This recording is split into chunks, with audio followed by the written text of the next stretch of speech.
నమస్తే, welcome to our channel. Rajahmundry కల్తీ పాల వ్యవహారం ప్రస్తుతం ఏపీ రాజకీయాల్లో హాట్ టాపిక్గా మారింది. మరి ఇదే అంశంపైన చంద్రబాబు నాయుడు గారు అసెంబ్లీలో స్టేట్మెంట్ ఇవ్వడం, మరి మరణించిన వారికి 10 లక్షల రూపాయల ఎక్స్గ్రేషియా కూడా ప్రకటించడం జరిగింది. మరోపక్క చూసుకున్నట్లయితే వైసీపీ సోషల్ మీడియాలో చేస్తున్నటువంటి ప్రకటనలు, పోస్టులను ఏ విధంగా చూడాలి, జగన్మోహన్ రెడ్డి స్పందించినటువంటి తీరును ఏ విధంగా చూడాలి తెలుసుకునే ప్రయత్నం చేద్దాం. దీన్ని విశ్లేషించడానికి మనతో పాటుగా ఉన్నారు ప్రముఖ ఆర్థిక, రాజకీయ, సామాజిక విశ్లేషకులు అప్సాని రాజేష్ గారు. నమస్తే. నమస్కారం.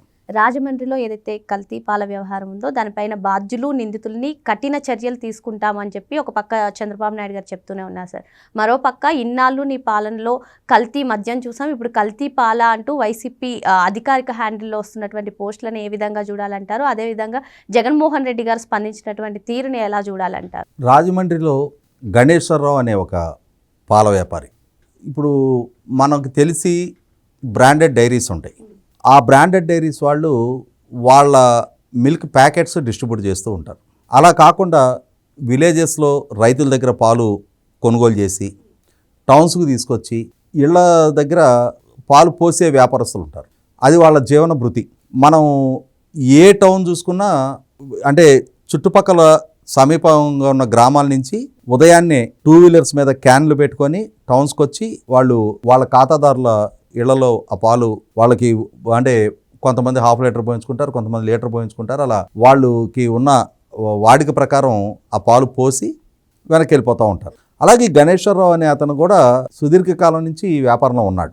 మరి సడన్గా ఇప్పుడు ఒక నమ్మకంతో అతను గ్రామీణ ప్రాంతం నుంచి రైతుల నుంచి పాలు ప్రొక్యూర్ చేసుకొని తీసుకొచ్చి ఇళ్ళకి సప్లై చేస్తున్నాడు కాబట్టి అతని దగ్గర ఖాతాదారులు ఎప్పటి నుంచో కొనుక్కుంటా ఉన్నారు. అటువంటి వ్యక్తి ఆల్ ఆఫ్ సడన్ అతను సప్లై చేసిన పాలు కంటామినేట్ అయినాయి, కల్తీ పాలు అతను సప్లై చేశాడు. ఆ పాలు సేవించిన చాలామంది ఆ ఖాతాదారులు అనారోగ్య సమస్యలు ఎదుర్కొంటూ ఉన్నారు. అందులో 4 దాదాపుగా ఏంటంటే ఆ పాల ప్రభావంతో వాళ్ళకి కిడ్నీ ఫంక్షనింగ్ దెబ్బతింది సడన్గా. దాంతో వాళ్ళకి యూరిన్ డిశ్చార్జ్ అవ్వక కిడ్నీ ఫంక్షనింగ్ దెబ్బతిని డయాలసిస్కి వెళ్ళిపోయి అప్పటికప్పుడు డయాలసిస్ చేయాల్సి వచ్చి, ఈ డయాలసిస్ చేసే క్రమంలోనే 4 ప్రాణాలు కోల్పోయి ఇంకొక 8 మంది వరకు ఇప్పుడు ఆల్రెడీ ట్రీట్మెంట్లో ఉండి, అందులో 2 వెంటిలేటర్ మీద ఉండి ఒక సీరియస్ కండిషన్ ఎరేజ్ అయింది. ఇది ఏ ప్రభుత్వాలు కోరుకునే సంఘటన కాదు, ఏ ప్రభుత్వాలు ఇటువంటి వ్యాపారస్తుల్ని ప్రోత్సహించవు.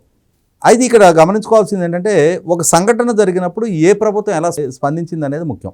ఇవాళ రాష్ట్ర ముఖ్యమంత్రి హోదాలో ఉన్న చంద్రబాబు నాయుడు గారు ఈ జరిగిన సంఘటనను అడ్మిట్ చేస్తూ, ఈ విధంగా ఒక వ్యక్తి సరఫరా చేసిన పాలతోటి ఈ విధమైన అనారోగ్య సమస్యలు తలెత్తాయి, అతను సరఫరా చేసిన పాలు కల్తీ జరిగాయని చెప్పి ప్రభుత్వం అడ్మిట్ అవుతోంది ఇక్కడ. అదే క్రమంలో ఆ బాధితులకి సంబంధించిన వాళ్ళ వైద్య సహాయం ప్రభుత్వం భరిస్తూ ఉంది. అదే క్రమంలో చనిపోయిన వారికి ఒక్కొక్కరికి 10 లక్షల రూపాయల ఎక్స్గ్రేషియా ప్రభుత్వం ప్రకటించింది.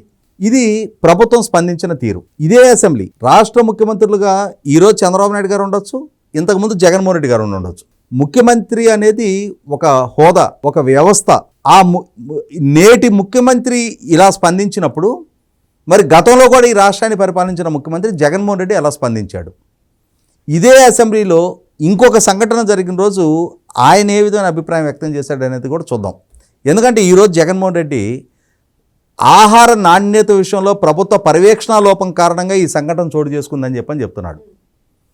మనకున్న అవగాహన మేరకు మనందరం గ్రామీణ ప్రాంతాల నుంచే వచ్చాం. గ్రామాల్లో ఒక రైతింటి దగ్గర పాలు తెచ్చుకునే విషయంలో అక్కడ ఏ ప్రభుత్వ విభాగాలు వచ్చి ఇది బెస్ట్ క్వాలిటీ పాలా కాదని చెప్పని ఎవరు పరీక్షించరు. ఆ పరీక్షలని బేస్ చేసుకొని ఈ అమ్మకాలు కొనుగోలు జరగవు. అలాగే ఆ రైతుల దగ్గర నుంచి, ఆ పాడి రైతుల దగ్గర నుంచి పాలు ప్రొక్యూర్ చేసుకొని సమీపంలో ఉన్న పట్టణాలకు తీసుకెళ్ళి అమ్ముకునే వ్యాపారస్తులకు సంబంధించిన పాల నాణ్యత కూడా ఎవరు పర్యవేక్షించరు. ఇవన్నీ దశాబ్దాల తరబడి ఒక నమ్మకం మీద జరిగిపోతూ ఉన్నాయి. కానీ అటువంటి నమ్మకాన్ని దెబ్బతీస్తూ ఒక వ్యక్తి సరఫరా చేసిన పాల వల్ల నేడు ఇటువంటి సీరియస్ కాన్సిక్వెన్సెస్ అరైజ్ అయినాయి అనేది మొట్టమొదటిసారిగా వింటున్నాం మనం. అటువంటి పరిస్థితి ఉత్పన్నమైనప్పుడు అటువంటిది ఏమీ జరగలేదు, అసలు అవన్నీ కల్తీ పాల వల్ల జరుగుతున్న మరణాలు కాదు, అవన్నీ వేరే వేరే కారణాల వల్ల జరుగుతున్న సహజ మరణాలు అని చెప్పని కనుక చంద్రబాబు నాయుడు గారు ఈ జరుగుతున్న ఈ కల్తీ పాల అంశాన్ని బుల్డోజ్ చేస్తే అప్పుడు చంద్రబాబు నాయుడు గారిని బ్లేమ్ చేస్తే అర్థం ఉంది. ఎలా? ఒకనాడు ఇదే జగన్మోహన్ రెడ్డి రాష్ట్ర ముఖ్యమంత్రిగా కొనసాగిన రోజుల్లో జంగారెడ్డిగూడెంలో 26 మంది సామాన్యులు కల్తీ సారాకి ప్రాణాలు కోల్పోయారు. అలా ప్రాణాలు కోల్పోయిన అంశం ఆ కుటుంబ సభ్యులు సారా తాగటం వల్ల, నాడు సారా సేవించడం వల్ల ఈ మరణాలు సంభవించినాయని చెప్తా ఉన్నారు. కానీ జగన్మోహన్ రెడ్డి గారు 26 మరణాల్లో ఒక్కదాన్ని కూడా అడ్మిట్ కాకుండా అసెంబ్లీ వేదికగా అవన్నీ సహజ మరణాలు, అసలు రాష్ట్రంలో కల్తీ సారా, నాటు సారా అనేది తయారీ లేదు, సరఫరా లేదు. ఒక పక్క ఎక్సైజ్ డిపార్ట్మెంటు వాళ్ళ మంత్లీ రిపోర్ట్స్లో ఈ నెల ఇన్ని లక్షల లీటర్ల బెల్లం ఓటం ధ్వంసం చేశాం, ఇంతమంది మీద నకిలీ నాటు సారా తయారు చేస్తున్నందుకు కేసులు నమోదు చేస్తున్నామని చెప్పనేమో వాళ్ళ రికార్డ్స్లో మెన్షన్ చేస్తూ ఉన్నారు. కానీ జగన్మోహన్ రెడ్డి గారు మాత్రం నిండు అసెంబ్లీ వేదికగా అసలు రాష్ట్రంలో నాటు సారా మరణాలే చోటు చేసుకోలేదని చెప్పని నిండు అసెంబ్లీని తప్పుదో పట్టించారు. తప్పుడు సమాచారాన్ని అసెంబ్లీకి ఇచ్చారు ఆయన.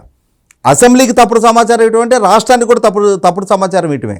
రాష్ట్రంలో ఏదైనా ఒక సంఘటన చోటు చేసుకున్నప్పుడు రాష్ట్ర ముఖ్యమంత్రిగా ఉన్న జగన్మోహన్ రెడ్డి గారో, లేదు నాడు ఎక్సైజ్ మినిస్టర్గా ఉన్న నారాయణ స్వామి గారో, వారు నాడు సారా కాసి వాళ్ళు అమ్మారని చెప్పని ఎవరు ఆరోపణ చేయటంలా. కానీ వారి పాలనా హయాంలో ఎవరో కొందరు వ్యక్తులు ఈ నాడు సారా తయారు చేసి ఆ నాడు సారా ద్వారా 26 మంది ప్రాణాలు పోవటానికి కారకులు అయ్యారు అనుకున్నప్పుడు ఆ సంఘటనే నువ్వు అడ్మిట్ కాకుంటే మరి దాని మీద విచారణ ఏం జరిపిస్తావు? ఆ బాధ్యులు ఎవరైతే ఉన్నారో వాళ్ళని ఏ విధంగా శిక్షిస్తావు? నీ బాధ్యులను చేయనప్పుడు, వాళ్ళని శిక్షార్హులు చేయనప్పుడు వాళ్ళు యథావిధిగా ఇదే నేరాన్ని కొనసాగిస్తారు కదా. దాని పర్యవసానం ఇంకా చాలామంది ప్రాణాలు పోవడానికి ఆస్కారం కలుగుతుంది కదా. ఒక సంఘటన, ఒక తప్పు జరిగినప్పుడు పాలకులుగా ఉన్నవాళ్ళు స్టేట్స్మెన్షిప్ ప్రదర్శించాలి, నోబుల్నెస్ ప్రదర్శించాలి. ఆ జరిగిన సంఘటన అడ్మిట్ అయితే అటువంటి సంఘటన మరొకసారి పునరావృతం కాకుండా ప్రభుత్వ పరంగా దిద్దుబాటు చర్యలు తీసుకోవడానికి ఆస్కారం ఉంటుంది, పర్యవేక్షణ కట్టుదిట్టం చేసుకోవడానికి ఆస్కారం ఉంటుంది.